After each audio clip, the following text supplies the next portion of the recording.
Buenas noches a todos. Vamos a empezar la sesión del día de hoy. Y para empezar, vamos a mostrarle una foto muy cotidiana. Cuando ustedes ven esta imagen, vemos una rueda dentada que está completamente oxidada y se nos viene inmediatamente a la mente una serie de cosas relacionadas, obviamente, con el hierro. Entonces, cuando usted escucha la palabra hierro, ¿qué se te viene inmediatamente a la mente? Sin hacer mucho esfuerzo, se nos evoca una serie de ideas. Probablemente, como nosotros somos trabajadores del sector sanitario, automáticamente se nos viene la palabra sangre, eritrocitos, hemoglobina. Y muy de la mano, la terapia transfusional. De una manera directa, el hierro tiene que ver con nuestra práctica de la terapia transfusional, porque relacionamos deficiencia de hierro con anemia y anemia es sinónimo a su vez de corrección con la transfusión de glóbulos rojos empacados. Pero quizás también se nos evoca la palabra espinaca. ¿Por qué? Porque siempre se nos ha dicho de que para la corrección de una deficiencia de hierro es bueno ingerir algunos alimentos. Dentro de esos alimentos recomendados también como leyenda popular y de alguna manera también fue recomendaciones basadas en estudios científicos de que las espinacas son muy buenas porque constituye una fuente importante de hierro por vía oral. Pero también cuando se nos evoca la palabra hierro, pensamos también en tratamiento en sus diferentes presentaciones, la vía oral y la vía parenteral. ¿Y por qué no? Cuando escuchamos la palabra hierro, se nos viene a la mente una caricatura de Iron Man. Todas estas cosas se nos viene a la mente porque el hierro es una palabra de uso muy, pero muy cotidiano.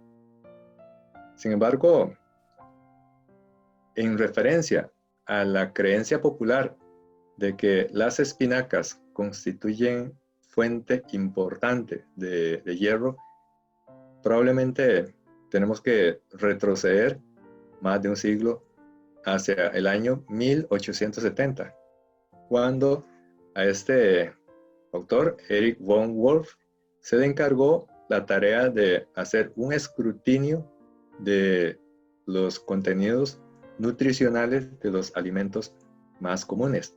Entonces, su labor era analizar cuál es el contenido de los oligoelementos, así como las densidades calóricas de los alimentos más comunes. Y basándose en esos estudios, publicó el estudio clásico en donde cada alimento se le asignaba una cantidad específica de ciertos contenidos. Y uno muy importante y también muy interesante fue con respecto al hierro. Ahí, como ustedes ven, en el renglón 11 habla de espinaca.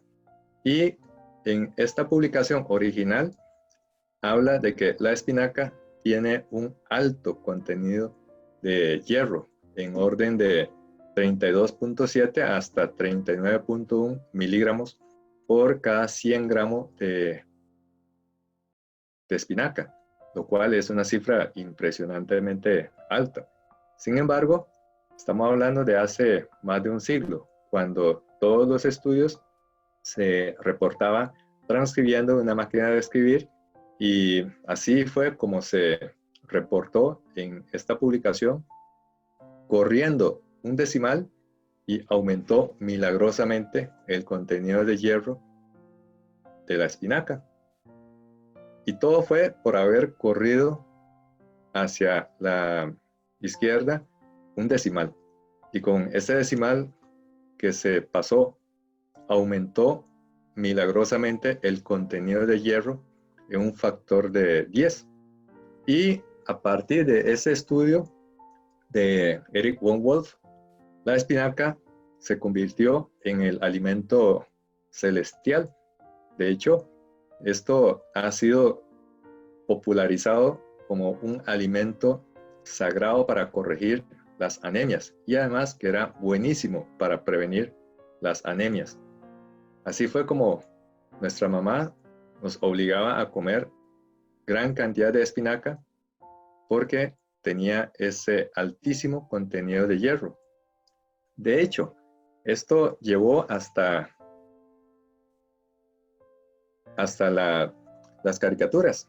Este historietista estadounidense Elsie Chrysler Segar, que vivió entre esos años, popularizó aún más las espinacas como fuente de hierro porque creó este personaje, Popeye el Marino. Y Popeye el Marino en el año 1929 fue lanzado a una serie de caricatura y su comportamiento más característico era que cuando tenía una debilidad y tenía que vencer a su enemigo, sacaba de su cuerpo una lata de espinaca, luego ingería la espinaca y se volvía un fortachón, ganando en la batalla a sus enemigos. Así fue como Popeye el Marino se convirtió en un héroe y con ello inclusive catapultó aún más un error histórico del contenido fake de hierro de las espinacas. De hecho, para curiosidad, Popeye en realidad viene del inglés Popeye, porque es tuerto y el ojo que le queda sale como un abultamiento. Por eso se llama Popeye o Popeye en español. Y esta serie incluso se volvió muy popular porque estamos en la época de 1929. ¿Qué pasó en 1929? Estaba la Gran Depresión. Entonces, cualquier personaje que le levantaba el estado de ánimo a la gente era muy bienvenido. De hecho, era la época en que también estaba apareciendo la serie de Superman y también otros superhéroes como Batman y Robin. Pero después, con los estudios subsecuentes, se pudo desenmascarar este error histórico de un decimal corrido. Por ejemplo, en esta publicación de Hamblin, esta publicación fue de British Medical Journal de 1981, el Dr. Hamblin hace una parodia de este error, como un decimal corrido nos hizo engañar durante muchísimos años y después fue desenmascarado. Hamblin incluso decía, sí, las espinacas tienen un alto contenido de hierro, pero en realidad, si lo que se desea es obtener hierro a partir de la lata de espinaca, lo que tiene que hacer es deseche las espinacas y coma la lata. Ahí sí tiene hierro. Es para hacer una parodia de este error de un decimal que nos causó engaños durante décadas. Sin embargo, podemos ver el lado amable. El lado amable es que a raíz de esta equivocación histórica, pudimos disfrutar grandes y pequeños durante mucho tiempo a esta divertida caricatura de Popeye el Marino. Bien, pero en realidad, ¿cuál es el problema de la carencia de hierro? Según las estadísticas de la Organización Mundial de la Salud, aproximadamente la mitad de la anemia en el mundo se debe a la deficiencia de hierro. Y tomando en cuenta que la anemia es un problema bastante común, eso quiere decir que quizás la deficiencia nutricional más común en el mundo es la ferropenia, mucho más que deficiencia de calcio, deficiencia de ácido fólico, deficiencia de algunos oligoelementos. El déficit de hierro es la deficiencia carencial la deficiencia nutricional más común en el mundo. Y ambas cosas tienen impacto. Tanto la anemia como la deficiencia de hierro tiene consecuencias graves para la salud. Por ejemplo, un retardo en el crecimiento, una alteración cognitiva, problema de aprendizaje entre los niños, disminución de la capacidad del sistema inmunológico para enfrentar a las infecciones, etcétera, etcétera. Y cuando afecta a las mujeres, se asocia con bajo peso al nacer de los niños. Y esto tiene un gran impacto porque el denominador realmente es muy grande. Se estima que alrededor de 800 millones de niños y mujeres alrededor del mundo padecen de anemia. Y por el otro lado, hay un alto impacto en cuanto al tratamiento con suplementos de hierro, puesto de que se trata de estrategia terapéutica de bajo costo, pero de gran impacto. Según la Organización Mundial de Salud, la relación de costo versus beneficio de tratamiento de una anemia por deficiencia de hierro es de 1 a 13. O sea, por cada $1 que se invierte, se obtiene de beneficio directa o indirectamente $13 de beneficio. Más allá de cualquier duda, queda entonces el concepto de que tratar la anemia por déficit de hierro tiene un gran impacto positivo. Bueno, con este preámbulo vamos a analizar el tema que habíamos planteado, que es la anemia y sus implicaciones en el perioperatorio. Ese es el tema de la charla del día de hoy. Quiero establecer una declaración de conflicto de intereses. Esta plática fue organizada por la compañía Vifor Pharma.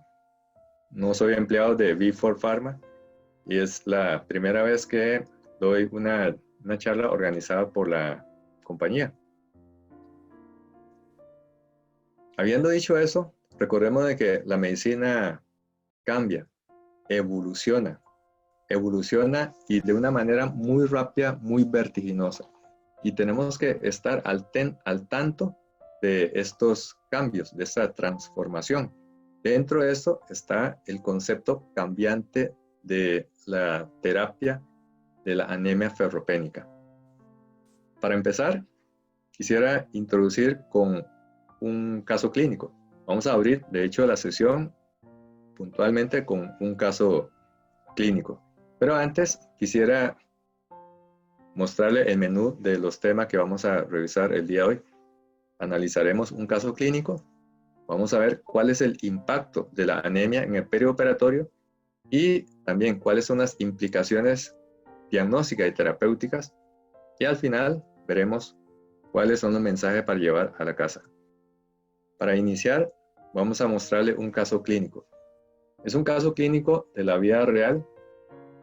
Para guardar la privacidad, vamos a mostrar el caso clínico cambiando algunos datos, pero que no se va a perder el interés o el concepto científico y la lección que nos deja este caso clínico.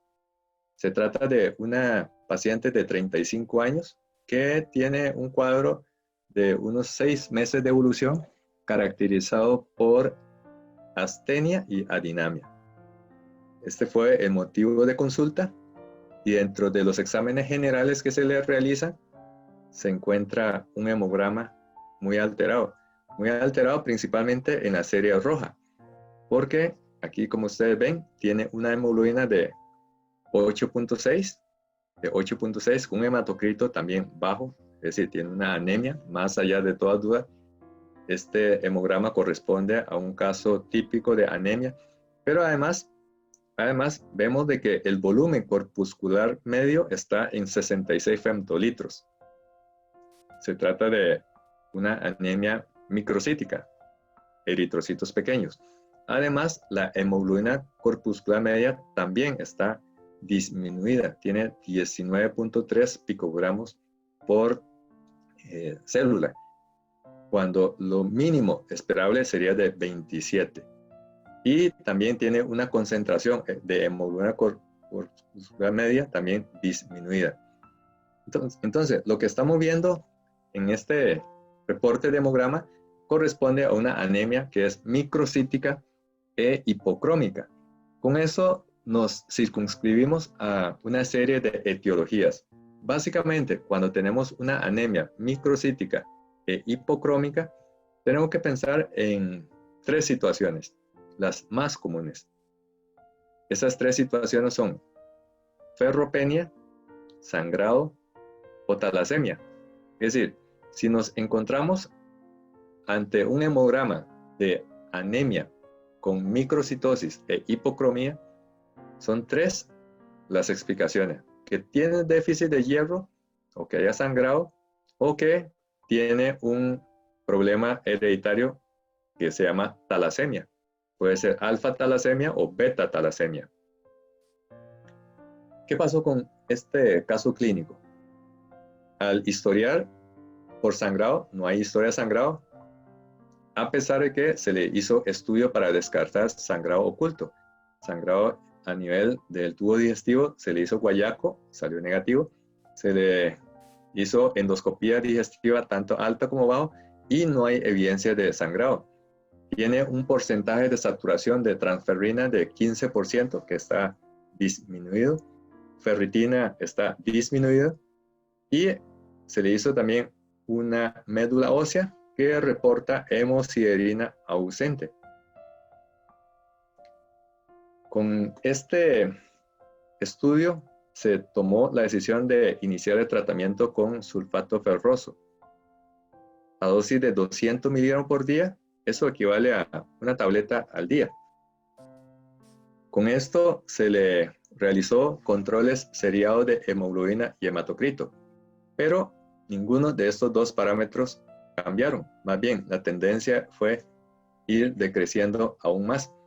Y la sintomatología de la astenia y adinamia no solamente no se corrigieron, sino que más bien agravaron con el paso del tiempo. Entonces, estamos ante un caso de anemia microcítica hipocrómica que no se ha documentado sitios de sangrado, por lo menos a nivel de tubo digestivo y a nivel genitourinario, y tampoco la paciente tenía una menstruación más allá de lo normal, es decir, no tenía menometrorragia. La paciente fue internada y estuvo hospitalizada por un largo tiempo, aproximadamente 2 meses. Durante esos 2 meses de hospitalización se le hizo de todo, se estudió por todas las causas y al final de ese largo periodo de hospitalización no se encontró, o por lo menos no se concretó, la causa de esa anemia. Y los médicos entonces estaban bastante como desconcertados. ¿Qué estará pasando con esta paciente? Incluso en algún momento alguien planteó un diagnóstico bastante controversial.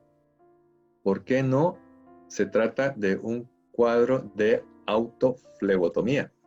Es decir, que la paciente solita estaba sacando sangre para producir un cuadro semejante a un síndrome de Munchausen by proxy.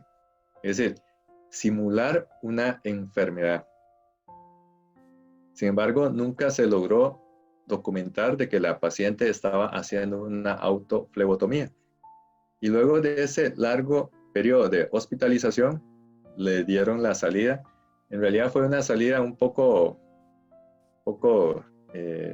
controversial, más que una salida, fue como una solicitud de egreso por parte de la paciente.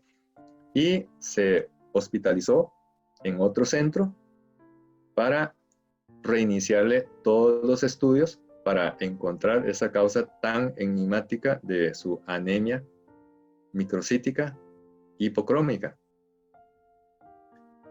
Entonces, al final, tampoco se logró encontrar la causa de este cuadro hematológico y se tomó la decisión de darle egreso de este segundo centro. luego de aproximadamente 2 semanas de internamiento y tampoco tiene un diagnóstico etiológico. Así es que estamos ante un cuadro bastante enigmático. La paciente seguía con esa anemia y al final la solución era hacerle transfusiones periódicas para corregir la anemia. Se supone que con esto podría ya normalizar todo, pero la realidad fue otra, porque le transfundían y al cabo de aproximadamente 3 semanas la hemoglobina volvía a bajar. De hecho, el descenso de la hemoglobina ocurría de manera paulatina. Así es que por la evolución crónica dejaba o causaba poca sintomatología. A veces la paciente llegaba con hemoglobina de 6 y tenía muy poca sintomatología. Simplemente se dejaba que le transfundiera. Entonces, ante esta disyuntiva, la paciente estaba prácticamente condenada a recibir transfusión y sabemos los riesgos de transfusiones repetitivas, reacciones transfusionales, contagio con enfermedades infecciosas, especialmente las virales, hemocromatosis y también reacciones tipo escalofrío, reacciones inclusive de anafilaxis. Todas estas complicaciones siempre están latentes conforme aumenta la cantidad de exposiciones a la transfusión. La paciente se quedó entonces con este cuadro. Un día de esto, atendí una consulta de pasillo. Realmente fue así, una consulta de pasillo. Y los familiares de la paciente me contactó y al principio no le había dado mucha importancia. Pensé que era una de esas consultas de pasillo más, pero ya indagando la historia clínica, lo primero que le hice fue preguntar, ¿te han operado de algo? Y la respuesta fue, sí, una manga gástrica. Recordemos que la cirugía de la manga gástrica causa una conversión, convierte el estómago sacular en un estómago tubular. Se hace una incisión longitudinal y con esto se reduce el volumen gástrico en alrededor de un 60%. Es decir, prácticamente se elimina la curvatura mayor del estómago y al final convierte el estómago sacular en un estómago tubular. También al remover la mayor parte de la curvatura mayor, también se elimina una buena cantidad de células productoras de grelina, una hormona que tiene que ver con la ansiedad de comer. Este es el mecanismo que se utiliza para bajar el peso, la manga gástrica. Y también es importante considerar de que con esto se elimina una buena cantidad de células productoras de jugo gástrico, de ácido clorhídrico. Y muchos de los pacientes, especialmente en la fase inicial, pueden tener un estado de aclorhidria. Y la aclorhidria puede causar un síndrome de mala absorción de hierro. Y ahí está la clave. La aclorhidria que se produce después de una gastrectomía hace que el hierro de la dieta, que está en condiciones normales en forma de hierro más 3, sea incapaz de convertirse a hierro más 2, que es la forma metabólicamente absorbible. Es decir, si no hay HCl, el hierro no se puede absorber. Se comporta como un cuadro de mala absorción. Y ese fue el diagnóstico que le planteé como una anemia ferropénica por mala absorción de hierro. Así es que con este caso ilustrativo vamos a concentrarnos en el tema de la anemia ferropénica en el perioperatorio. Más adelante le voy a contar acerca de la evolución final con respecto a este caso clínico que hasta el momento el diagnóstico presuntivo sería anemia ferropénica por mala absorción secundario a un estado de aclorhidria, y este estado de aclorhidria como consecuencia de una cirugía de manga gástrica. Recordemos que después de una cirugía de manga gástrica, al principio, como queda muy poco estómago, hay aclorhidria. Poco a poco, el estómago puede volver a dilatar y va a ir desapareciendo progresivamente ese estado de aclorhidria. Bien, volviendo al concepto entonces de anemia ferropénica, recuerde que el comentario final de este caso lo vamos a dejar de último, para ver si hubo o no respuesta con el tratamiento instaurado contra una anemia ferropénica. Como concepto general es que el hierro es un ion altamente tóxico. ¿Por qué? Porque algo que siempre pensamos con respecto al hierro es que se oxida. Y si se oxida, eso indica la posibilidad de lesión por radicales libres. El hierro más 2, que se oxida a hierro más 3, lo que provoca es un daño de tipo oxidativo. Y esto causa lesión de membrana y lesión de organela y, en términos generales, lesión orgánica. O sea, el hierro, en términos generales, es un ion tóxico cuando se encuentra en cantidades excesivas. Por eso es que el organismo trata de regular de manera muy estrecha el balance de hierro. El balance, como sabemos en todas las reacciones bioquímicas, es la suma y resta de lo que ingresa y lo que se pierde. Teóricamente podríamos controlar el balance de hierro mediante el control de lo que se absorbe y lo que se pierde. Pero desde el punto de vista ya fisiológico, el control del balance de hierro ocurre únicamente mediante el control del ingreso, no mediante el control del egreso. Es decir, nosotros normalmente no tenemos una ruta para perder el hierro vía, por ejemplo, bilis o vía urinaria. Así es que el hierro se pierde en cantidades muy pequeñitas, ya sea por descamación de los enterocitos, ya sea porque se le cae el pelo a uno, ya sea porque se le cae un poquito de uña, o se le cae el pelo, o en el caso de mujeres, porque tiene sangrado menstrual. Y ese es el balance numérico del hierro. La dieta completa aporta de 12 a 18 miligramos, pero no toda esa cantidad se absorbe. No toda esa cantidad absorbe. De hecho, solamente un 10% del hierro que ingresa a la dieta se absorbe. O sea, absorbemos alrededor de 1 a 2 miligramos de hierro cada día.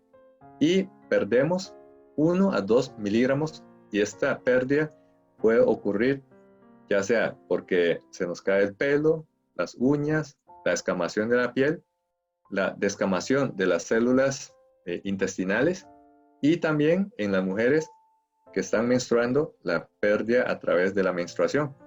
Así es que si vemos los números, 1 a 2 miligramos menos 1 a 2 miligramos, el balance es neutro.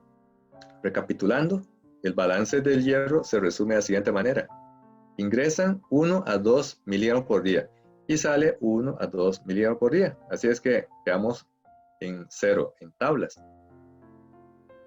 Ahora, ¿cómo es la ruta de hierro en el organismo? ¿Qué pasa con el hierro que nosotros ingerimos de la dieta? ¿Para dónde se va? Y al final, ¿para dónde se moviliza dentro del organismo?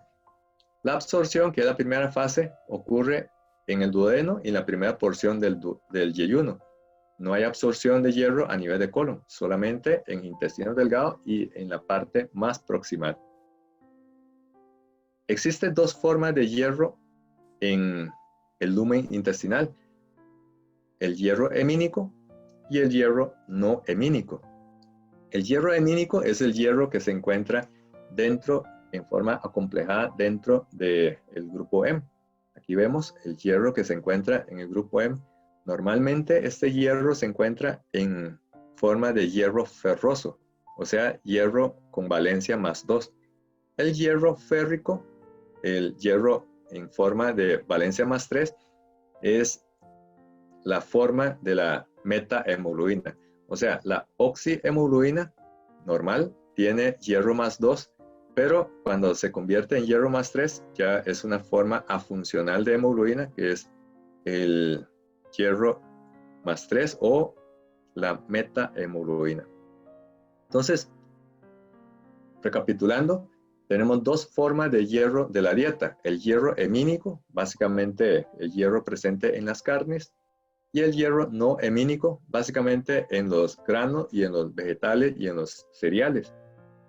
El cuello de botella del metabolismo de hierro sigue siendo la absorción. Esta absorción es bastante limitada y la absorción es de alrededor de 1 a 2 miligramos por día. O sea, el 10% de la cantidad total de hierro que nosotros ingerimos en la dieta se absorbe. El 90% se desecha junto con las heces. Esta absorción depende, el mecanismo depende si es un hierro hemínico o de hierro no hemínico. Vamos a ver cómo se absorbe el hierro hemínico, o sea, el hierro de las carnes rojas sobre todo. Depende de dos proteínas. Una, que es la proteína transportadora del hemo, que es una proteína que se encuentra en la membrana del intestino delgado proximal, y la hemooxigenasa, que se encuentra en los microsomas de los enterocitos duodenales. Para entender mejor esto, vamos a mostrar este esquema. Ahí ustedes pueden ver la representación de un enterocito del intestino delgado proximal. Hay una membrana apical que mira hacia el lumen intestinal y una membrana basal que miraría hacia la circulación sanguínea. En la membrana apical hay una proteína, esta proteína representada en color amarillo, aquí ustedes pueden ver. Esta proteína se llama la proteína transportadora del hemo. Se encuentra en la membrana apical y lo que hace es transportar, como su nombre indica, el grupo hemo hacia el interior del enterocito. Y ahí dentro del enterocito, por acción de una enzima llamada hemooxigenasa, va a separar el hierro, que es el hierro ferroso, de la parte no metálica, en este caso es la protoporfirina. Este hierro más 2 va a ser depositado dentro del enterocito en una forma de depósito, pero de movilización rápida, que es la ferritina.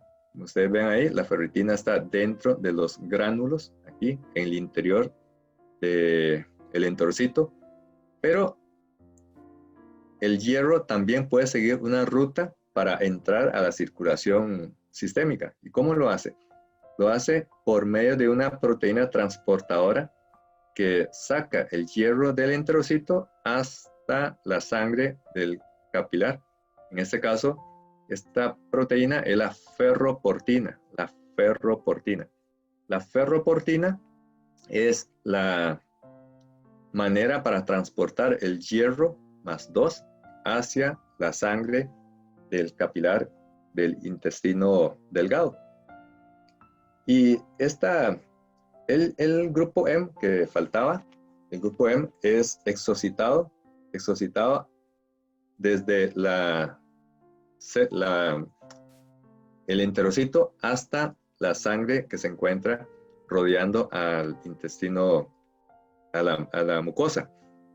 Y ahí también interviene otra sustancia, otro factor que se llama la efaestina.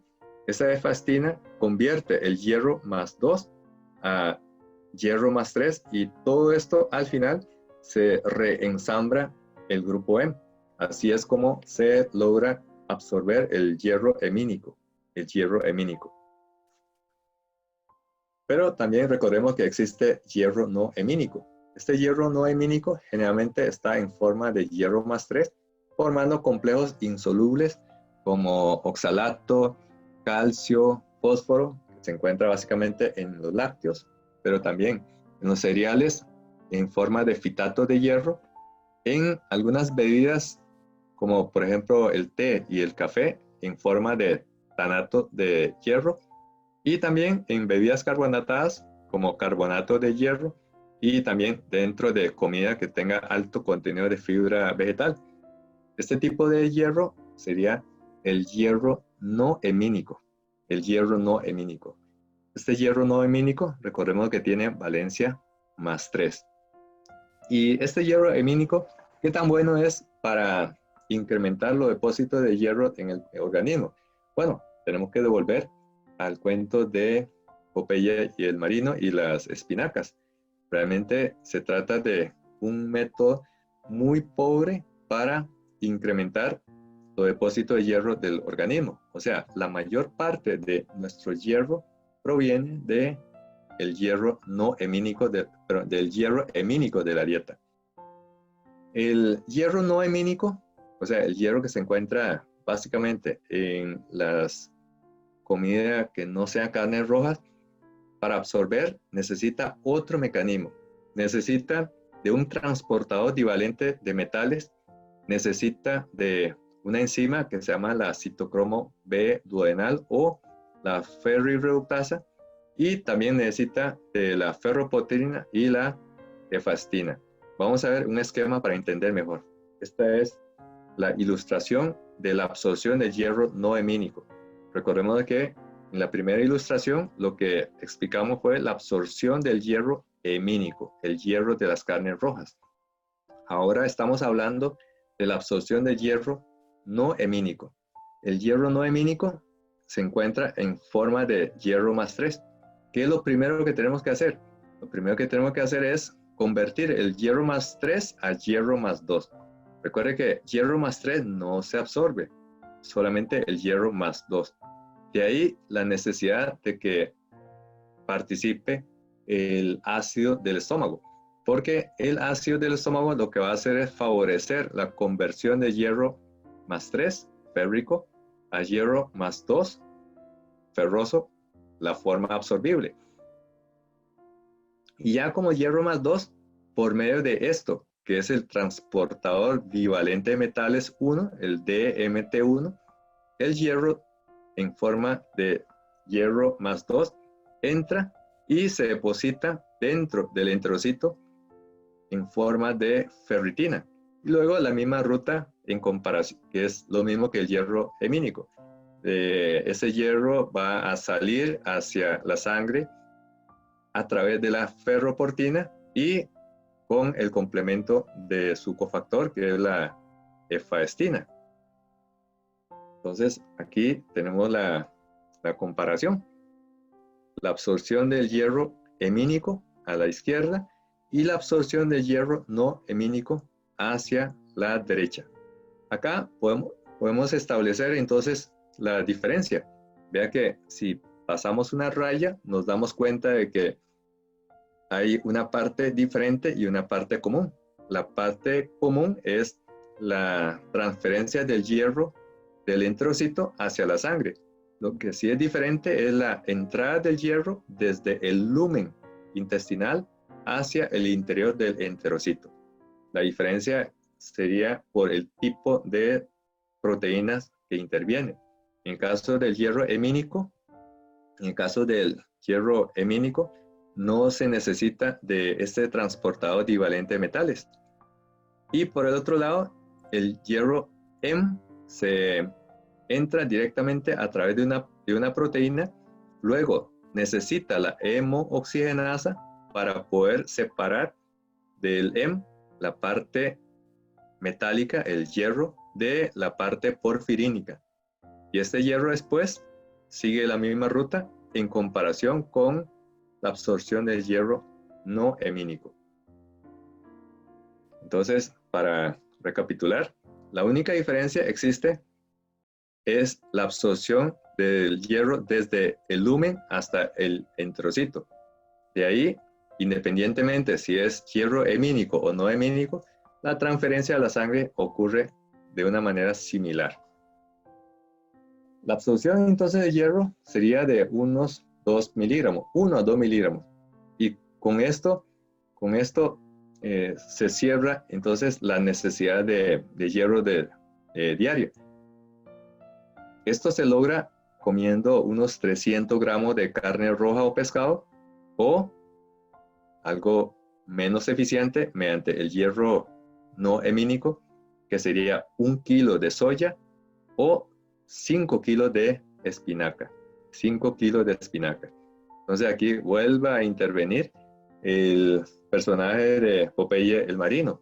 Tendríamos que comer para los requerimientos diarios de hierro. Si fuese solamente espinaca, tendríamos que engullir 5 kilos de espinaca por día para que podamos absorber apenas 2 miligramos de hierro del contenido de espinaca. Entonces, otro concepto importante es que cuando tenemos pérdidas importantes de hierro, con la dieta no es factible de reponer. O sea, alguien que tiene una deficiencia marcada de hierro, si creemos de que comiendo sano, comiendo hígado, comiendo carne roja, se va a corregir, es una utopía. Es una utopía. ¿Por qué? Porque el contenido de hierro se regula mediante la absorción. Si nosotros le damos una sobreoferta hacia el intestino delgado, básicamente el hierro se absorbe en duodeno y yeyuno proximal, simple y sencillamente no se va a poder superar la velocidad máxima de absorción. Porque nosotros solo absorbemos un 10% del hierro de la dieta, que resultaría en cifras absolutas de 1 a 2 miligramos por día. Pero cuando tenemos carencia, por ejemplo, una ferropenia, se puede incrementar hasta 3 a 5 miligramos. Sigue siendo una velocidad de tortuga. Entonces, hasta el momento hemos dicho de que nosotros estamos protegidos contra la sobrecarga de hierro, pero estamos desprotegidos contra la carencia. Desprotegidos contra la carencia.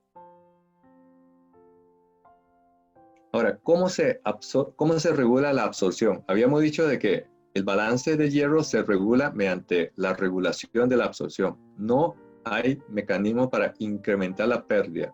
Eso no ocurre. Entonces, existen dos mecanismos para regular la absorción. Que es uno es la hipótesis del bloqueo de la mucosa. Eso significa que cuando hay grandes dosis de hierro por vía oral, se reduce la absorción subsecuente del hierro.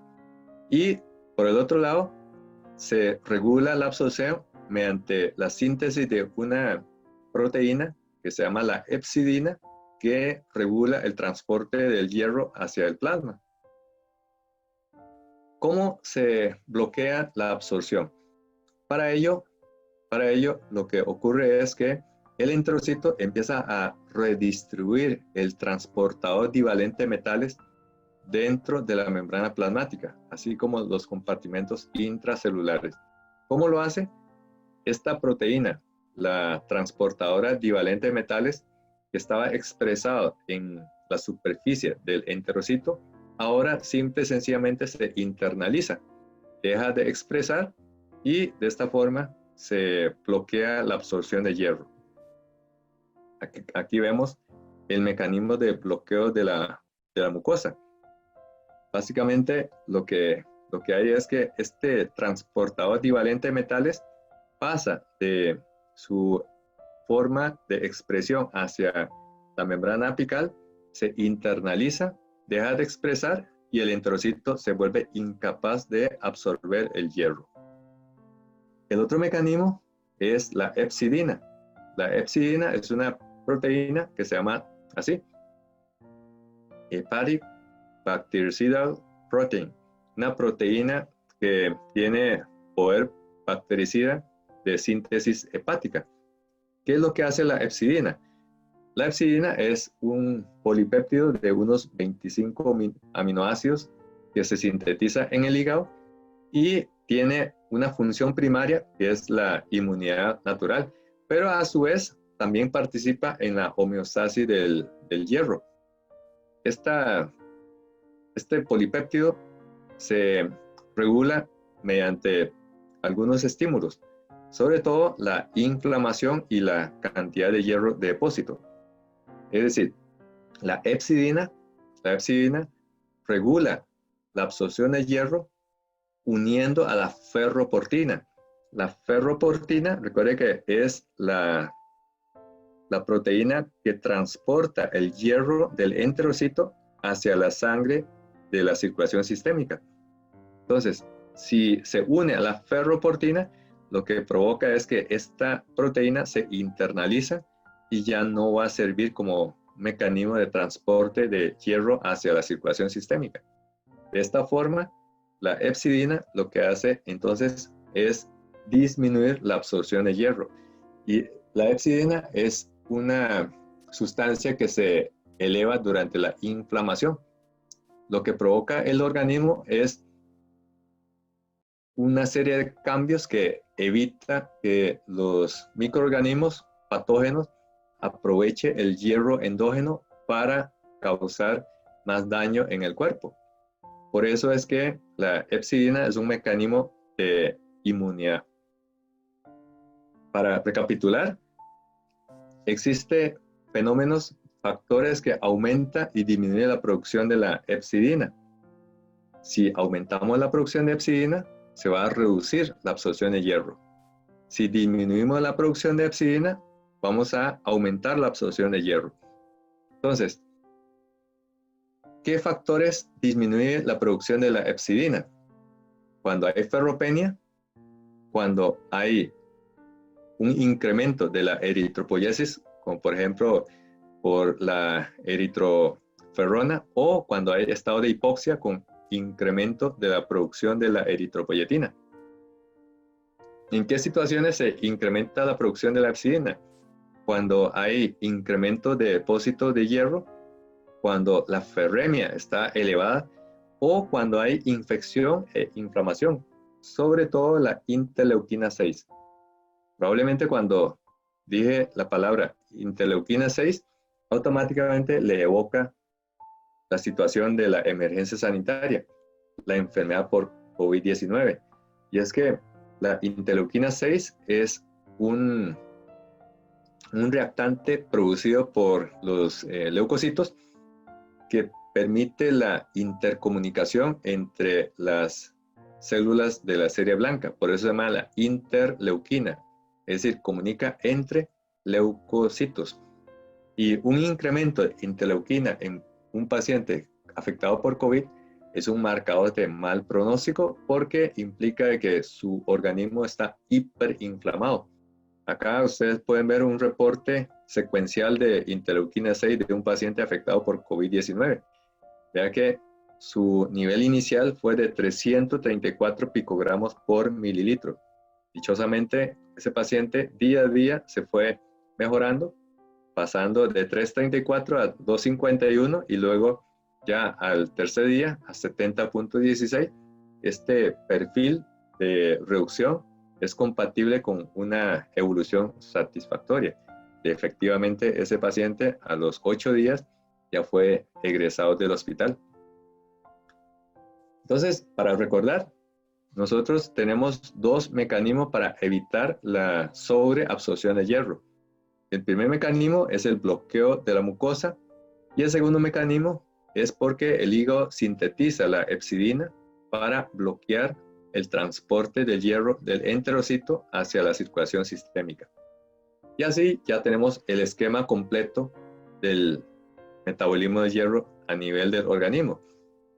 Acá lo que estamos viendo es que la absorción es de aproximadamente 1 a 2 miligramos por día y la pérdida intestinal es de 1 a 2 miligramos por día. Este hierro se moviliza hacia los diferentes tejidos gracias a la transferrina que se encuentra en la sangre. Es la proteína transportadora de hierro en el plasma. Y la transferrina, que puede transportar una masa de unos 3 miligramos de hierro dentro del plasma, se va a movilizar este hierro hacia el hígado, que tiene un depósito de casi 1 gramo, hacia los músculos, que tiene un depósito de unos 250 miligramos, hacia la médula ósea, que tiene aproximadamente 300 miligramos. Los mismos eritrocitos constituyen un depósito circulante de hierro de alrededor de 1800 miligramos. Y los macrófagos, cuando fagocitan los eritrocitos viejos, reprocesa este hierro y puede movilizar hasta 600 miligramos de hierro. Este es el mecanismo conocido como la hemocateresis, que es el reciclaje del hierro producto de los eritrocitos envejecidos que ya han cumplido sus 120 días de vida. Entonces, para recordar, la proteína que se encarga de transportar el hierro a diferentes tejidos sería la transferrina. La transferrina. Nada más que la transferrina moviliza una masa relativamente pequeña de hierro, de apenas unos 3 miligramos de hierro presente en forma de hierro transferrina. Esta es la proteína transportadora, la transferrina. Esta transferrina es específica para el hierro, es decir, la transferrina solamente puede transportar hierro, pero otras proteínas transportadoras como la ceruloplasmina puede transportar no solamente el cobre, sino que también puede transportar otros iones metálicos como el hierro, como el zinc. La transferrina también tiene un sinónimo que se llama la siderofilina. La siderofilina. Ahora, ¿dónde se va a depositar el hierro? ¿Qué pasa cuando tenemos un exceso de hierro? Este exceso de hierro se va a depositar en el organismo en dos formas. Número uno, como un agregado insoluble, este agregado se llama la hemosiderina, o como una fracción que es difusa, soluble y móvil, llamada la ferritina. Recuerden el esquema que vimos de la absorción de hierro. Hay ferritina a nivel de los enterocitos, por ejemplo, pero no hay hemosiderina en los eritrocitos. Sí hay hemosiderina en forma de pequeños gránulos dentro de la médula ósea. Entonces, como mensaje importante a recordar, en el organismo hay depósito de hierro en dos formas, como hierro hemosiderina o como hierro ferritina. Vamos a ver cada una de estas dos formas de depósito. El hierro de la hemosiderina consiste en agregados que son micelares de ferritina y su función es servir de reservorio de hierro. Básicamente, cuando pensamos en hemosiderina, pensamos en el hierro presente en la médula ósea. Aquí tenemos una biopsia de médula ósea y se hizo tinción. Esas manchitas de color café son los granulitos que tiene hierro en forma de hemosiderina. Ahora, el exceso de hierro se deposita en los tejidos y puede causar daño. O sea, no es bueno tener exceso de hierro. Es muy malo tener déficit de hierro, pero es aún más malo tener exceso de hierro. Este exceso se llama el fenómeno de la hemosiderosis. Acá vemos una biopsia de riñón en donde se puede observar depósito de hierro aquí en el intersticio. Esto causa lesión oxidativa y lo que estamos viendo acá corresponde a un paciente con un caso de hemosiderosis en riñón. Obviamente esto es una enfermedad muy grave porque el depósito de hierro causa una lesión oxidativa de los tejidos y puede llevar a disfunción de ese órgano. Otro sitio donde se puede acumular hierro es en páncreas y esto causa una lesión de las células beta. Por eso es que muchos de esos pacientes que tienen un exceso de hierro en páncreas cursa además con diabetes mellitus. Y por ese color tan característico por el exceso de hierro es lo que se ha denominado la diabetes bronceada. La otra forma de hierro depósito es la ferritina. La ferritina. Esta es la representación en 3D de la ferritina. ¿Y la ferritina qué es? Es la principal proteína almacenadora, transportadora y liberadora de forma controlada de hierro. A diferencia de la hemosiderina, cuya movilización es muy lenta, la ferritina se moviliza muy rápidamente. Ahora, cuando pensamos en ferritina, y estamos en época COVID, ¿qué se nos viene a la mente? De que la ferritina es un marcador de pronóstico. Los pacientes sobrevivientes usualmente tienen niveles más bajos de ferritina. Los pacientes que tienen niveles más altos de ferritina generalmente tienen un estado hiperinflamatorio muchísimo más grave. Acá podemos ver un reporte secuencial de los niveles de ferritina de un paciente con COVID-19.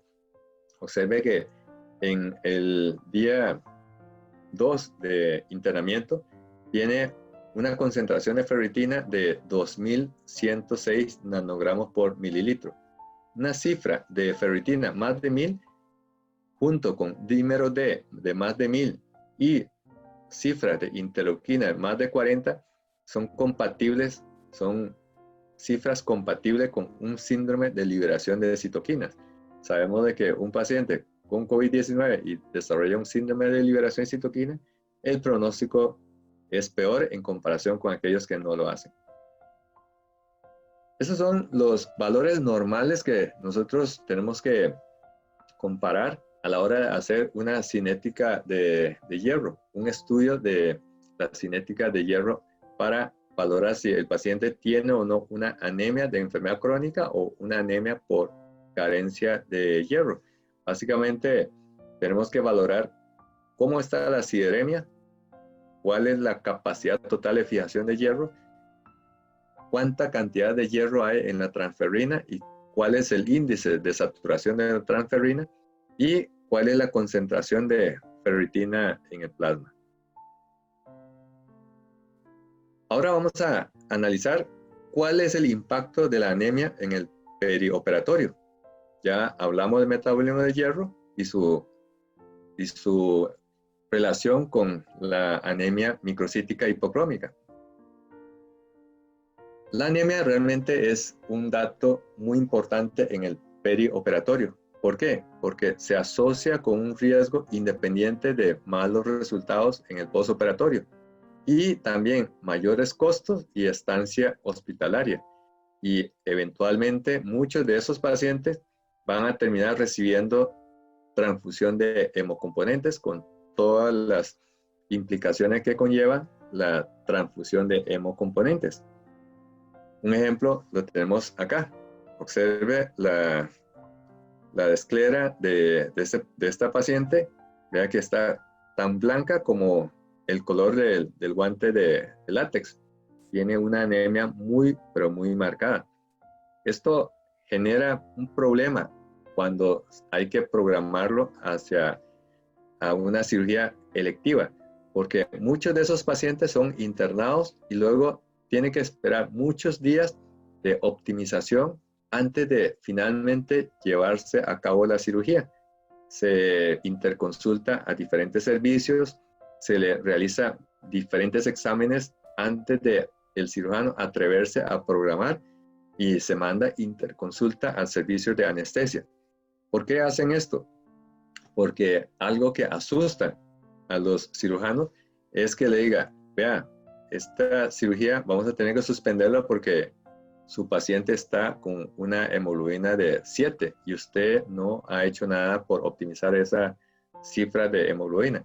Entonces es algo que tiene importancia ya desde el punto de vista logístico y los cirujanos temen muchísimo que el anestesiólogo le diga, vea, no se puede hacer esta cirugía porque su hemoglobina está en 7 y hay que optimizar. Ahora, ¿cómo se corrige la anemia? Obviamente, muy importante es identificar la causa de fondo. Si hay una pérdida de sangre o si se trata de una carencia de hierro, carencia de ácido fólico, carencia de vitamina B12 o se trata de una anemia o déficit de eritropoyetina, como en el caso de los pacientes con insuficiencia renal crónica, o que esa anemia es secundaria a una enfermedad inflamatoria de larga data, como por ejemplo las colagenopatías, la tuberculosis, las infecciones virales de instauración y evolución lenta. Obviamente, cuando pensamos en corregir la anemia, se nos viene también a la mente de que hay que corregir la hemoglobina. ¿Por qué? Porque al fin y al cabo, el diagnóstico de anemia se basa en la documentación de cifras bajas de hemoglobina en el hemograma. ¿Cómo se corrige la cifra baja de hemoglobina? Pues transfundiéndole glóbulos rojos empacados, prescribiéndole hematínicos como hierro, eritropoyetina, ácido fólico y vitamina B12 según la causa de fondo y según el tipo de hemograma, el tipo de índices hemáticos. Pero hay una causa muy importante que muchas veces ni siquiera tomamos en cuenta, y es la anemia como consecuencia de las flebotomías frecuentes. Aquí ustedes pueden ver un paciente que tiene una disminución progresiva de la hemoglobina. Es un paciente que tiene una enfermedad por COVID-19. Vea que en el año 2012 tenía una hemoglobina 15.6.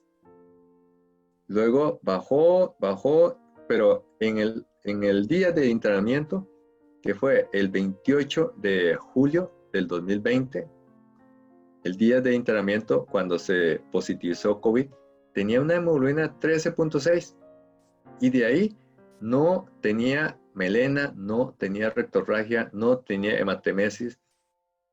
Y sin embargo, vea cómo poco a poco, paulatinamente, se fue reduciendo las cifras de hemoglobina hasta que el día 7 de agosto la hemoglobina ya estaba en 7.3. Es decir, desde el momento del internamiento hasta una cifra tan baja de hemoglobina han transcurrido poco más de 10 días.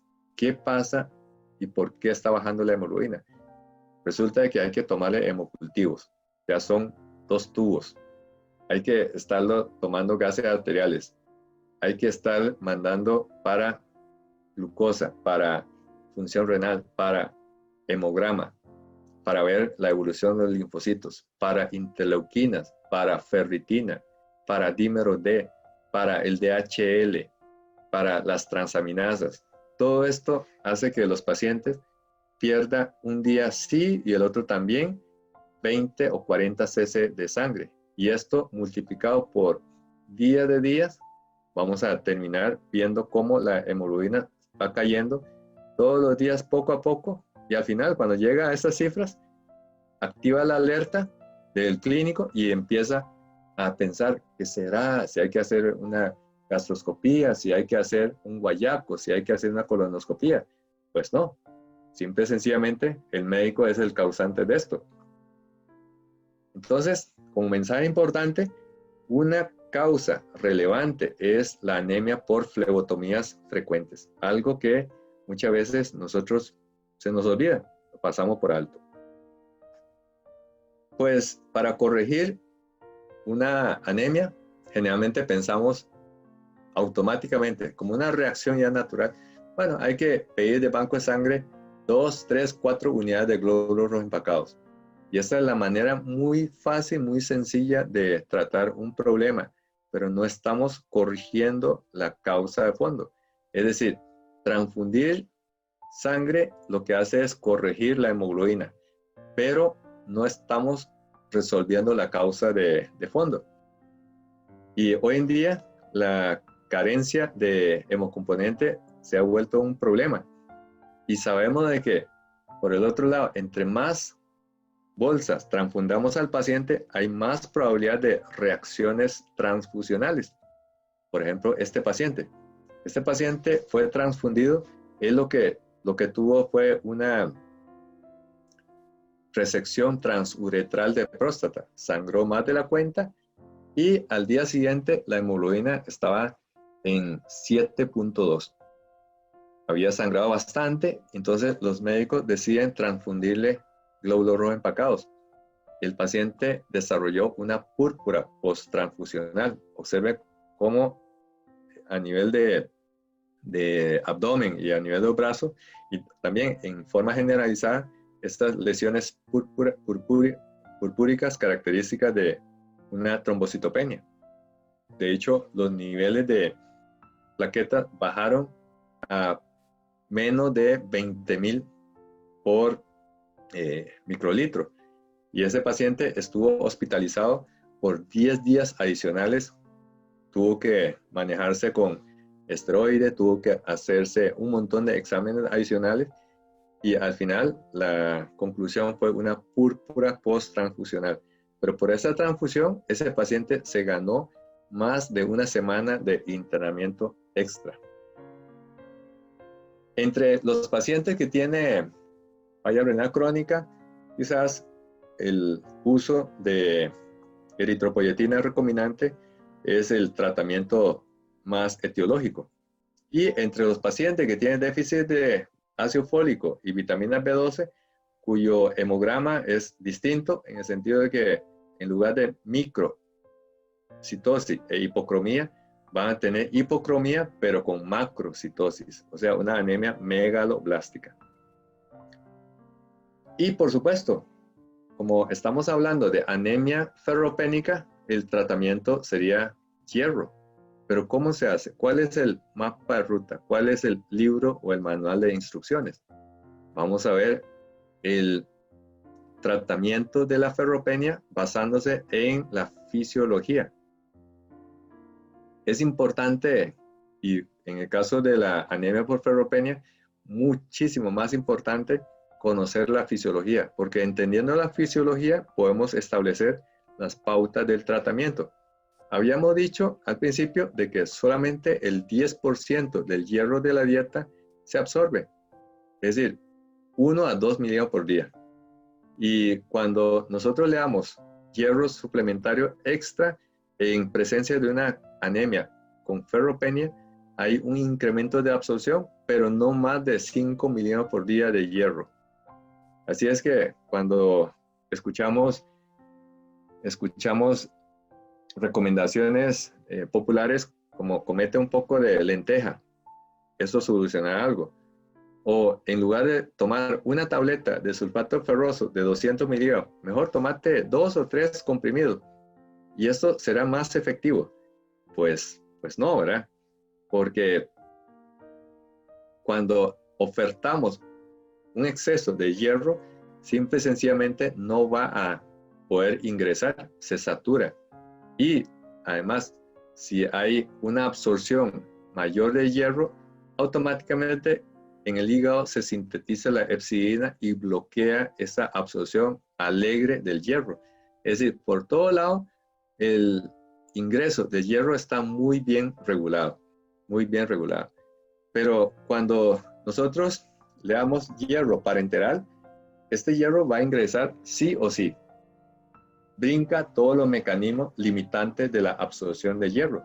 Se brinca la hepcidina, se brinca la internalización del transportador divalente de metales, se brinca todos los mecanismos de regulación de la absorción intestinal del hierro.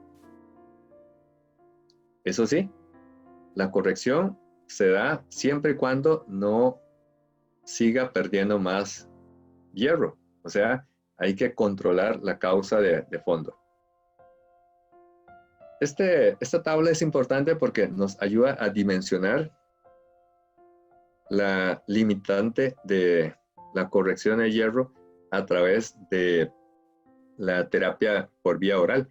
Y por el otro lado, el hierro no solamente se encuentra en la médula ósea, también se encuentra en otros tejidos.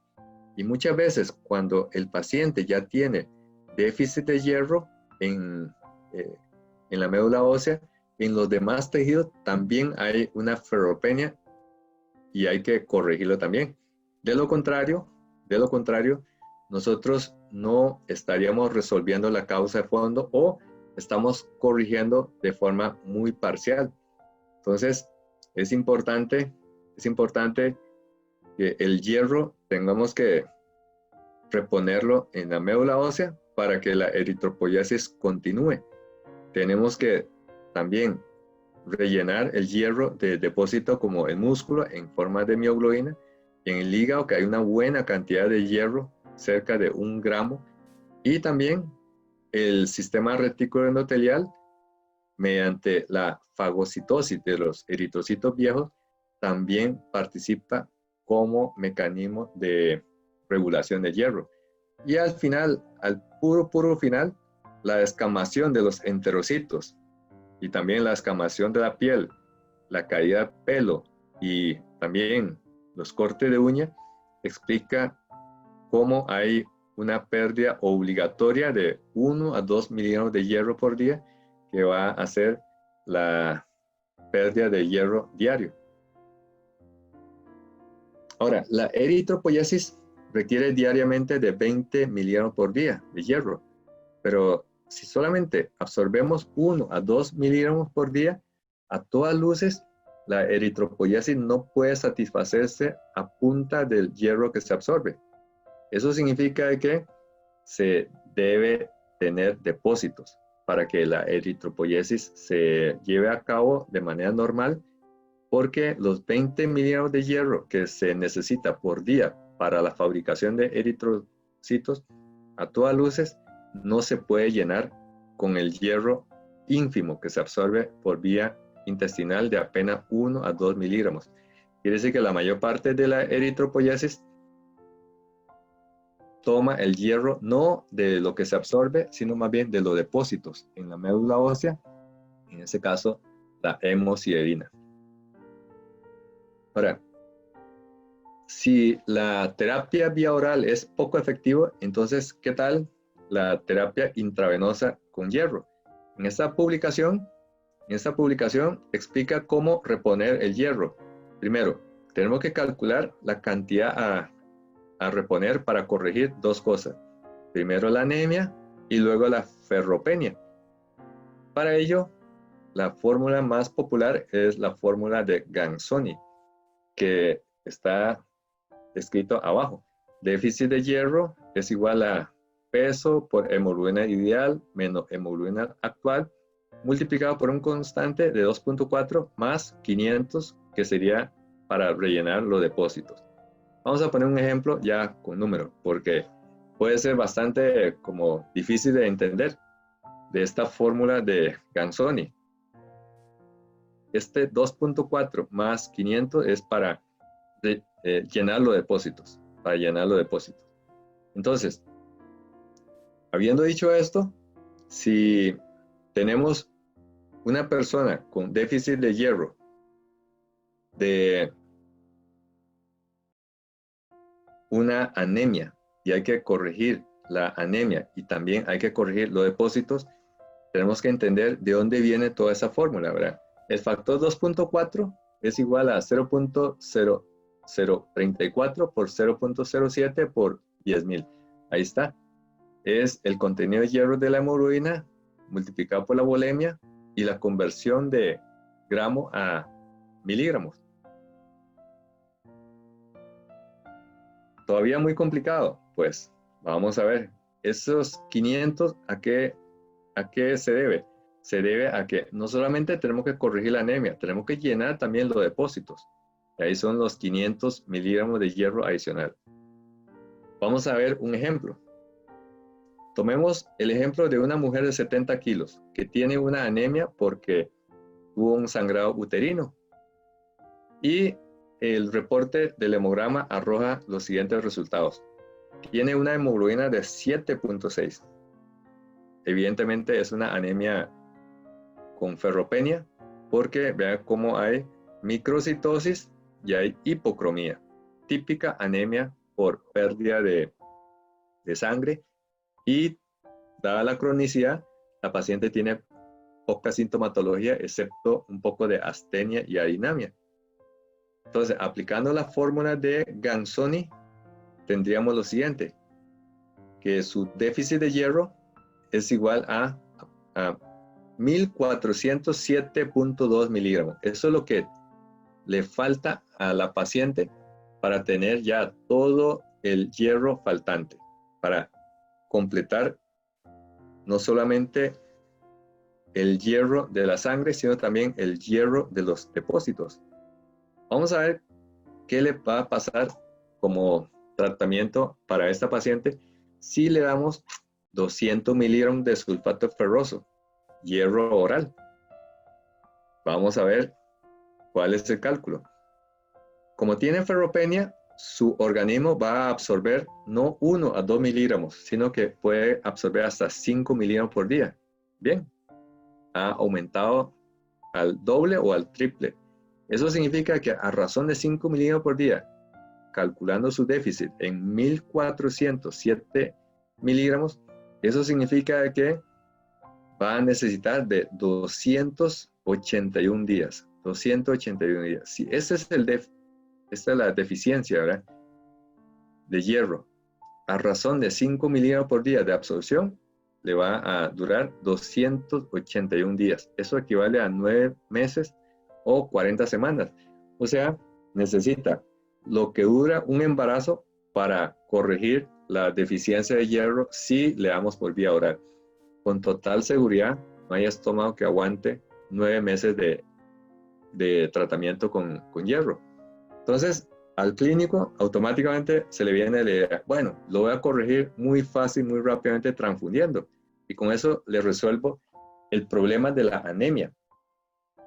Pero planteamos la pregunta, ¿la transfusión corrige la deficiencia de hierro? Pues para eso tenemos que hacernos la pregunta, ¿cuánto hierro contiene una unidad de glóbulos rojos empacados? Recuerde que la paciente tiene 1407 miligramos de hierro que le falta. Vamos a ver si a punta de transfusión podemos rellenar eso. Algunos valores importantes para resolver el enigma. Un cc de sangre tiene medio miligramo de hierro. O sea, si alguien sangró 1 litro, quiere decir que perdió 500 miligramos de hierro. 500 miligramos de hierro. Y 1 mililitro de glóbulo rojo empacado contiene 1 miligramo de hierro. Eso es obvio porque la bolsa de glóbulo rojo empacado tiene un hematocrito de alrededor de 80, en comparación con 1 mililitro de sangre, cuyo hematocrito es de aproximadamente 40, la mitad. Quiere decir que si nosotros le transfundimos una unidad de glóbulo rojo empacado, le va a llegar al paciente unos 200 miligramos de hierro. Entonces, volviendo al planteo, quiere decir que si nosotros le transfundimos 1 cc de sangre, le estaríamos aportando medio miligramo de hierro. Y si le transfundimos 1 cc de glóbulos rojos empacados, habrá ganado 1 miligramo de hierro. 1 miligramo de hierro. Eso significa que si este es el hemograma con una hemoglobina de 7.6, tendríamos que, para corregir la anemia, transfundirle 5 unidades de glóbulos empacados. ¿Para qué? Para que esta hemoglobina de 7.6 suba a alrededor de 13. Entonces, esta es la primera parte de la respuesta. Si vamos a tratar de corregir a punta de transfusión, tenemos que meterle a la paciente 5 unidades de glóbulos empacados. Habiendo dicho de que 1 cc de sangre igual a medio miligramo de hierro, o 1 cc de glóbulos empacados equivale a 1 miligramo de hierro, eso significa de que en esas 5 unidades de glóbulos empacados le estaríamos aportando 1000 miligramos de hierro. Pero resulta de que nosotros habíamos calculado que su déficit es de 1407.2 miligramos de hierro. ¿Por qué? A pesar de que ya se corrigió la anemia, ¿por qué sigue teniendo déficit de hierro? ¿Por qué sigue teniendo ferropenia? Pues muy sencillo. Hay que llenarle también el faltante hierro de los depósitos. Y esto no se logra con la transfusión de más glóbulos rojos empacados. Entonces, el mensaje que tenemos que llevar es que ferropenia es una cosa y anemia representa otra cosa. Si bien se complementa, pero no son sinónimos.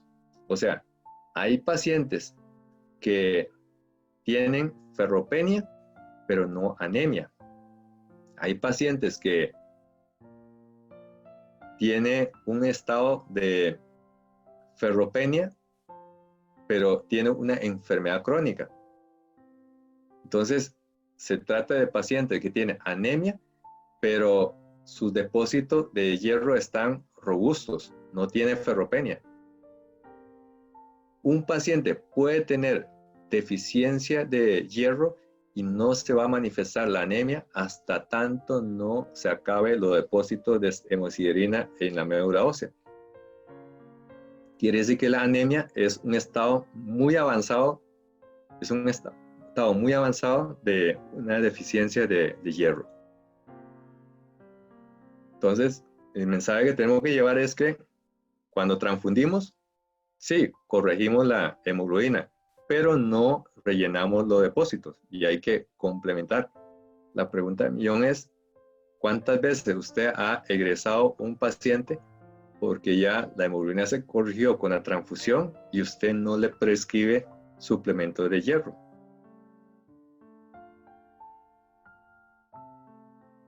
Por el otro lado, tenemos un problema, y este problema es la cantidad limitada de hemocomponentes.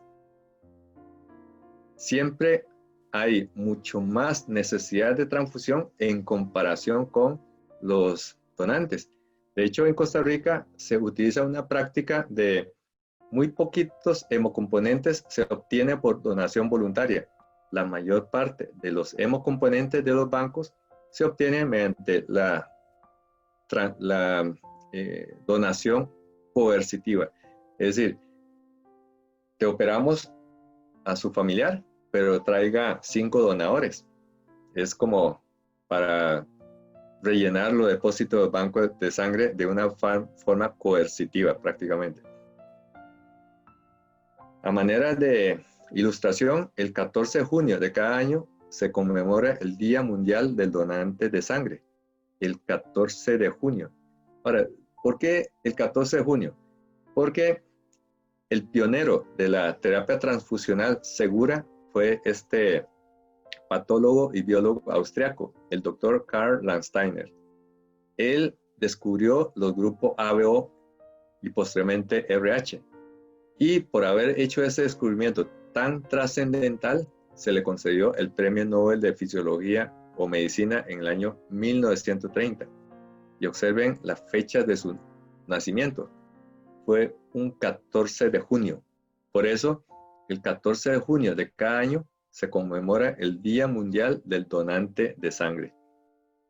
Volviendo al concepto de la pandemia por COVID-19, ahora estamos viendo un problema. ¿Cuál es ese problema? Y es un problema bastante serio. Hay escasez de hemocomponentes. Ahorita está siendo paliada esta escasez por el hecho de que se está operando menos. Pero con total seguridad, si se hubiera operado en los distintos hospitales a la misma velocidad, a la misma cantidad de cirugía de antes, no va a ser suficiente para cubrir los requerimientos transfusionales. ¿Por qué está ocurriendo esto? Pues muchas veces por limitaciones logísticas. Vean que si usted tiene una restricción vehicular y usted es un donante voluntario, con total seguridad usted va a decir, no voy a salir, no voy a donar, aunque ya hace 3 meses hizo la donación voluntaria. Entonces, esta es una de las razones. Por eso, en los bancos de sangre en la actualidad hay escasez. Gracias a Dios también para ellos de que ha disminuido la cantidad de cirugías. Pero estamos en una época en que todo es cuesta arriba o, como se ve acá, cuesta abajo, ¿verdad? Es muy difícil sostener logísticamente un banco de sangre cuando no tenés suficiente cantidad de donantes. ¿Y cómo tratamos el estado de deficiencia de hierro? Pues hay 2 formas, hierro oral y hierro parenteral. Hierro oral puede ser en forma de sulfato, fumarato o proteína succinilato de hierro. Y en forma parenteral hay varios tipos. Está el hierro sacarato, el hierro dextran y el hierro carboximaltosa. La forma más común de ferroterapia a nivel mundial es por la vía oral, pero tiene una serie de inconvenientes. Primero, es muy lento. Observe que una deficiencia de 1000 miligramos de hierro para tratamiento vía oral necesitaríamos prácticamente un embarazo, ¿verdad? 9 meses para corregir. Por el otro lado, la absorción del hierro está influida por la dieta y fármacos. Todos sabemos de que algunos medicamentos incluso pueden quelar el hierro de la dieta y causar un impedimento para la absorción de hierro. Un ejemplo, las tetraciclinas. Puede causar intolerancia gastrointestinal, que es dosis dependiente. Escuchamos muchos pacientes que dicen, dejé botado el tratamiento con las pastillas de hierro porque ya me estaba desbaratando el estómago. Puede causar estreñimiento o náusea. Y es la razón por la cual muy pocos cumplen el tratamiento con sulfato ferroso. Y si hay inflamación, ni qué decir, porque el hígado produce como reactante de fase aguda la hepcidina y con ello se bloquea la absorción de hierro. Así es que hay indicaciones expresas, como en esta publicación de New England Journal of Medicine, para pasar el tratamiento oral a un tratamiento por vía parenteral. En esta publicación de anemia de 2015 aparece las diferentes formulaciones entonces de hierro parenteral. Está el hierro dextran, está el hierro gluconato, está el hierro sucrosa, está el hierro ferruncitol y está el hierro carboximaltosa. En el caso de los hospitales de la caja, lo que tenemos en medicamento de la lista oficial de medicamento para el hierro parenteral es el hierro dextran. Es el hierro dextran. Y para ilustrar el ejemplo, aquí tenemos el caso de una paciente que fue operada, tenía una anemia muy marcada como consecuencia de sangrado uterino secundario a una miomatosis uterina. Esta paciente fue tratada con progesterona, se trató con tableta de planificación y sin embargo no se pudo controlar el sangrado y se decidió hacerle la histerectomía. Y este es el reporte del hemograma. Observe que tiene una hemoglobina de 5.4. Además, vea que tiene una microcitosis muy marcada, 58.2.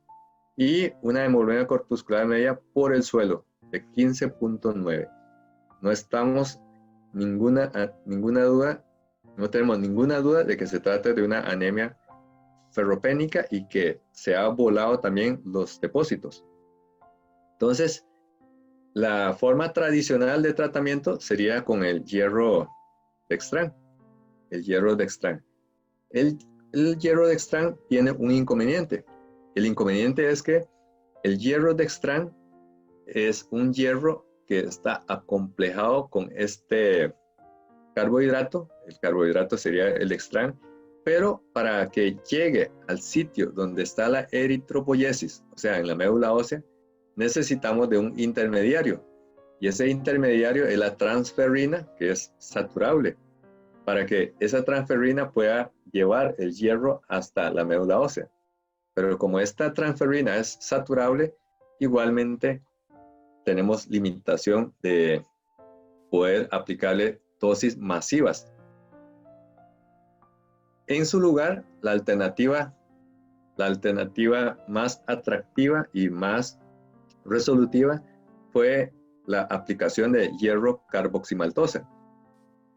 El hierro carboximaltosa tiene una gran ventaja. ¿Cuál es la gran ventaja? Que no necesita de la transferrina para depositar el hierro en la médula ósea, sino que viaja directamente. Este complejo carboximaltosa-hierro llega directamente hasta la médula ósea y ahí se deposita.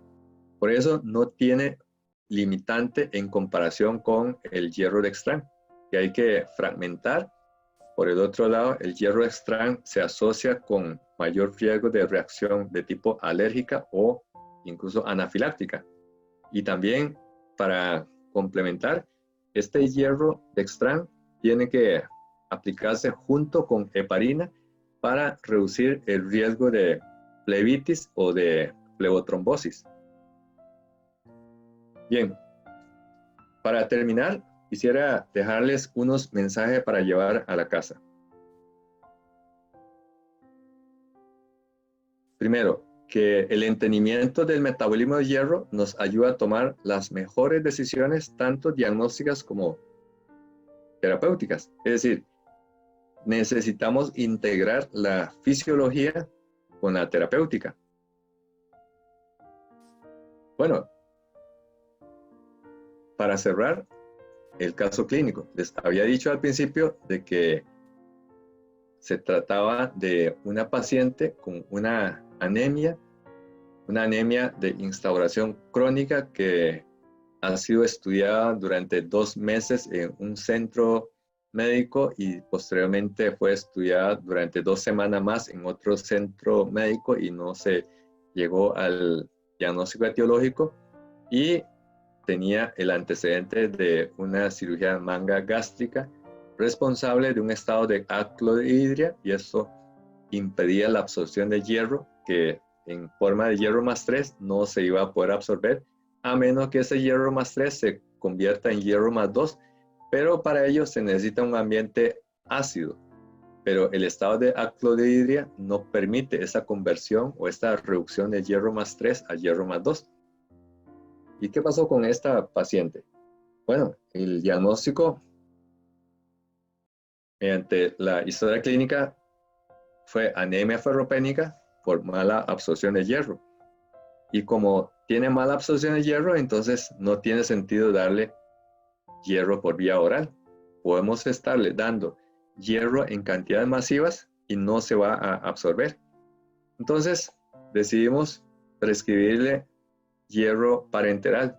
Hierro parenteral, pero en vista de que la carencia de hierro, según la fórmula Ganzoni, es muy alta, prácticamente su déficit de hierro estaba en más de 1500 miligramos.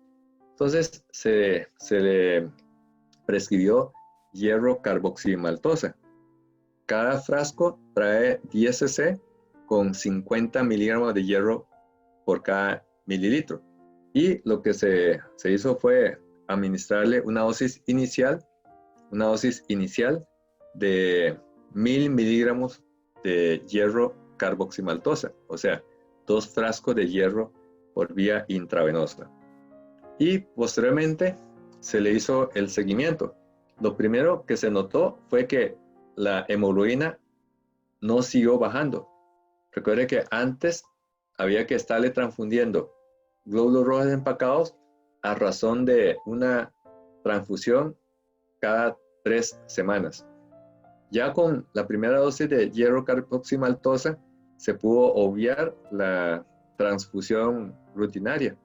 De hecho, los niveles de hemoglobina se fueron normalizando hasta la corrección total más allá de 1 mes de tratamiento.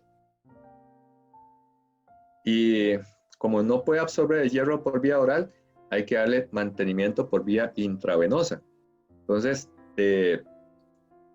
tomando en cuenta de que como se trata de una mujer con menstruación, estaría perdiendo unos 5 miligramos de hierro cada día.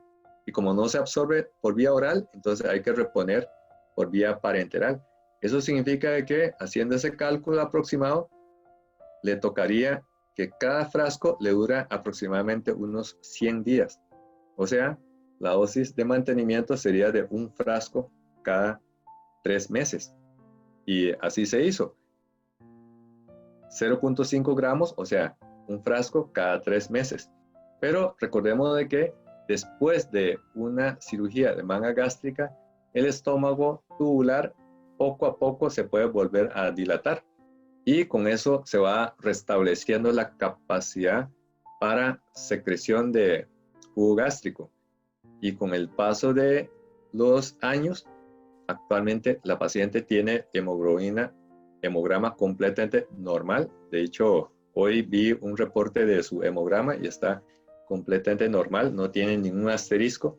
Y ya para la altura actual, ya su requerimiento de hierro se pudo pasar a vía oral, dado que el estómago tiende poco a poco a dilatar y volver a la forma sacular que no lo tenía después de la cirugía de la manga gástrica en la fase precoz. Y así fue como se resolvió este caso clínico, y hoy en día la paciente se encuentra en condiciones estables desde el punto de vista hematológico y no volvió a necesitar de transfusión repetitiva.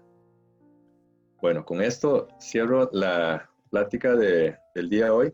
No sé si alguien tiene alguna consulta o algún comentario, tal vez lo podemos hacer a través de chat, o si no, a través de micrófono.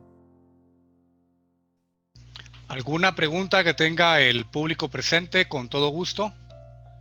Bueno, aquí entre el público hay una paciente, la paciente incógnita. Les dejo como picando si quiere participar en primera persona, o si no, ya puse el caso, modifiqué algunos datos con tal de proteger la privacidad del caso.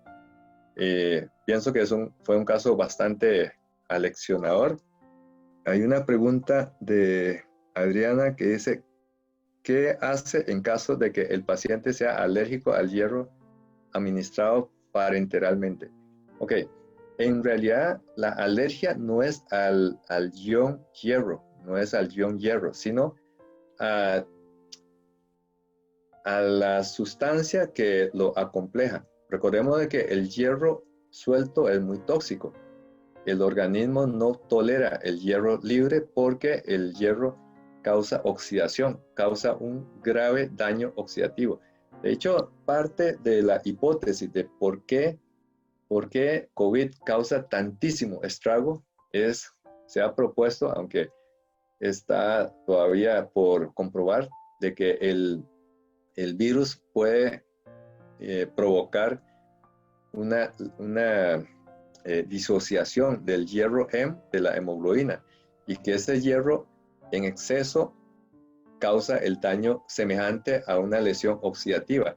Entonces el cuerpo reacciona atrapando ese hierro, y posiblemente esa sea la explicación de por qué se eleva tantísimo los niveles de ferritina. Habiendo dicho esto, el concepto es que el hierro no puede aplicarse como ion intravenoso, tiene que aplicarse como hierro más un complejo, y ese complejo puede ser hierro acomplejado con dextran, hierro acomplejado con carboximaltosa, hierro acomplejado con polimaltosa. Entonces, en el caso de las reacciones alérgicas, no es al ion, sino a la sustancia. Por ejemplo, al dextran, que es el tipo de hierro parenteral que más se ha asociado con reacciones alérgicas. De hecho, hay una advertencia de la FDA de que cuando se aplica el hierro dextran, tiene que aplicarse lentamente, y se recomienda además que agregue unas 1000 unidades de heparina para reducir el riesgo de flebotrombitis, de tromboflebitis. Si hay una reacción alérgica al hierro parenteral, en este caso sería al hierro dextran, una alternativa es pasar a otras formas de presentación, por ejemplo, hierro con otro tipo de carbohidratos, por ejemplo, carboximaltosa o hierro polimaltosa.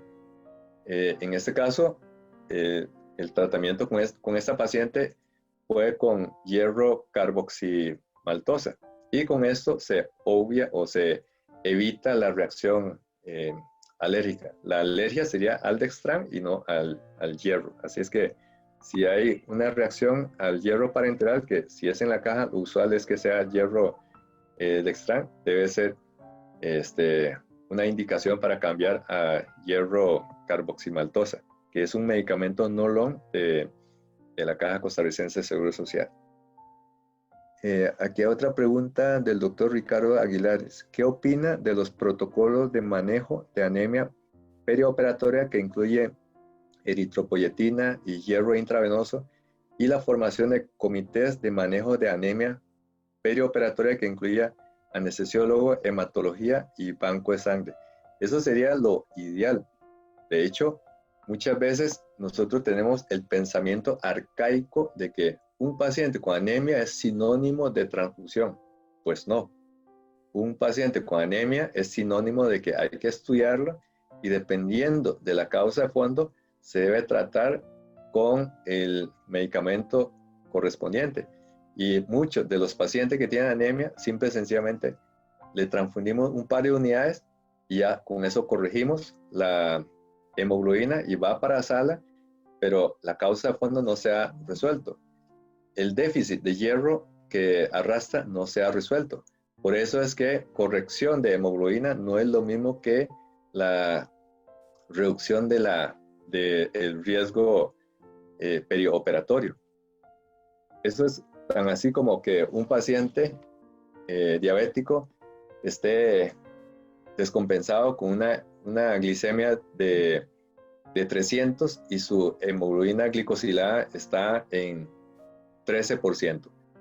Para que en sala de operaciones no me suspenda la cirugía, no me rechace desde sala de operaciones, le voy a poner 30 unidades de insulina simple 1 hora antes de la cirugía, para que en la puerta de la sala de operaciones le haga una glicemia y esta esté en 90. Perfecto.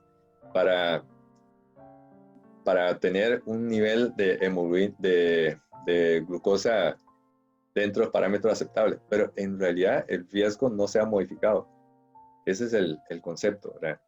Y el uso de hematínicos para optimización de la anemia realmente tiene impacto positivo. Recuerde, la Organización Mundial de Salud habla de que la relación costo versus beneficio para la terapia de anemia es 1:13. Por cada $1 que se invierte en la corrección, usted obtiene $13 adicionales de beneficio. Y evidentemente el anestesiólogo, el hematólogo y el banco de sangre está más que involucrado. Y también los cirujanos, los médicos tratantes.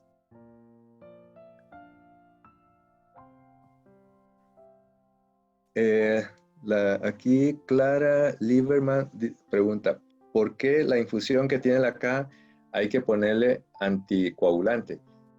Bueno, en ese caso lo que se recomienda es que el hierro dextran se le agregue 1000 unidades de heparina diluidos en 1000 cc de solución salina y pasarlo lentamente, precisamente porque la solución de hierro dextran es irritante y se asocia con el riesgo de tromboflebitis, cosa que no sucede cuando es otra forma de presentación, como en este caso el hierro en forma de carboximaltosa. No hay necesidad de agregar para esta presentación de hierro carboximaltosa heparina y tampoco hay que diluir con grandes volúmenes de solución salina. Se puede diluir 250 o 500 cc de solución y es más que suficiente.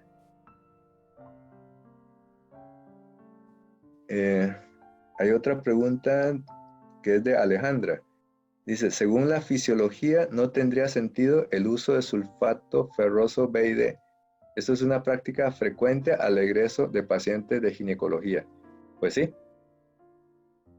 Revisando la fisiología, no hay razón, no tiene sentido, no es eficaz prescribirle a sus pacientes de ginecología dosis de sulfato ferroso 200 miligramos cada 12 horas. Primero, porque recuerde que el tipo de hierro de la tableta de sulfato ferroso es hierro no hemínico. Es una forma de hierro más torpe para ser absorbido. Es hierro no hemínico. Y por el otro lado, se satura muy rápidamente. No se puede absorber más de 5 miligramos de hierro por día. Así es que con una tableta ya hay más hierro, más que la cantidad saturable de hierro. Ya no se puede absorber más. Si usted le da 200 miligramos por día, lo que va a absorber sería 5 miligramos y va a ir a se va a excretar por las heces 195 miligramos de hierro, de sulfato ferroso. Y si usted le da 400 miligramos, la paciente va a absorber los mismos 5 miligramos y va a excretar 395 miligramos de sulfato ferroso.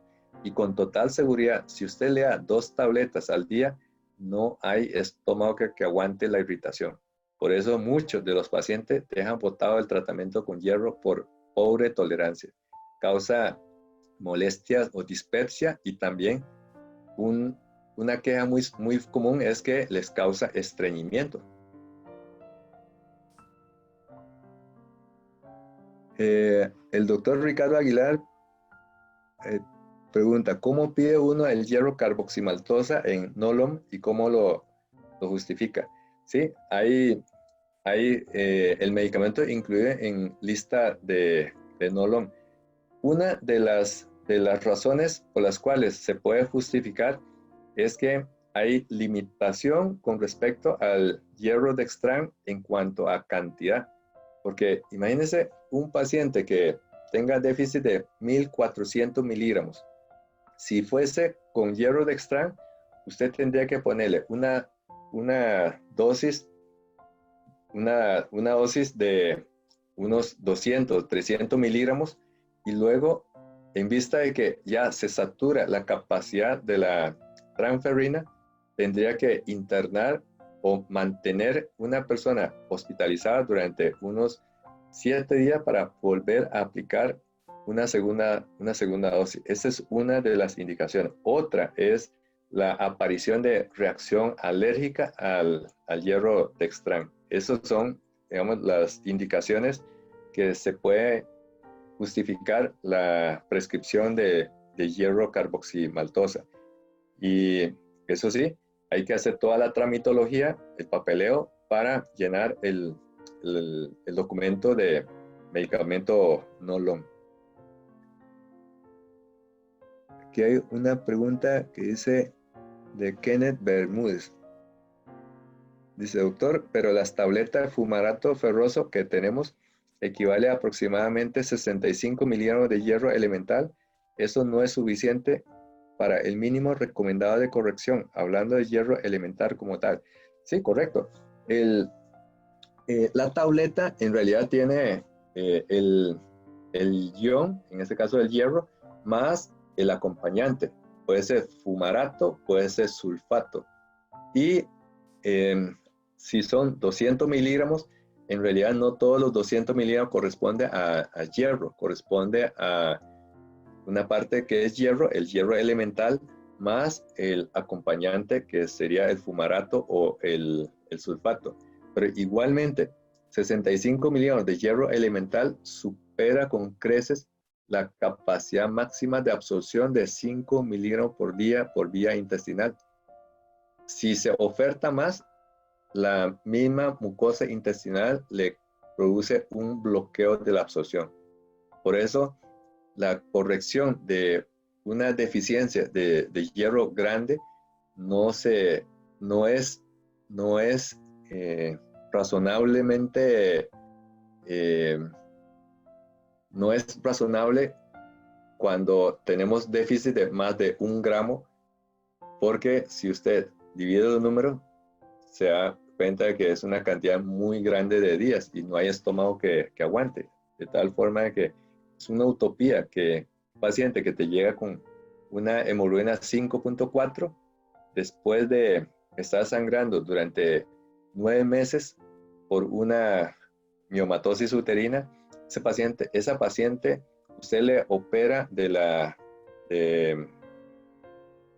con una histerectomía, pero va a salir del hospital con anemia. Si usted lo transfunde, va a salir con hemoglobina un poquito más normal, pero tiene una deficiencia muy grande de de hierro. Entonces también tienes que corregir esa deficiencia de hierro. Si la deficiencia es pequeña, se puede manejar con hierro oral. Un ejemplo clásico de esto sería en casos de las embarazadas, que se le prescribe el hierro como complemento nutricional, no para corregir una anemia,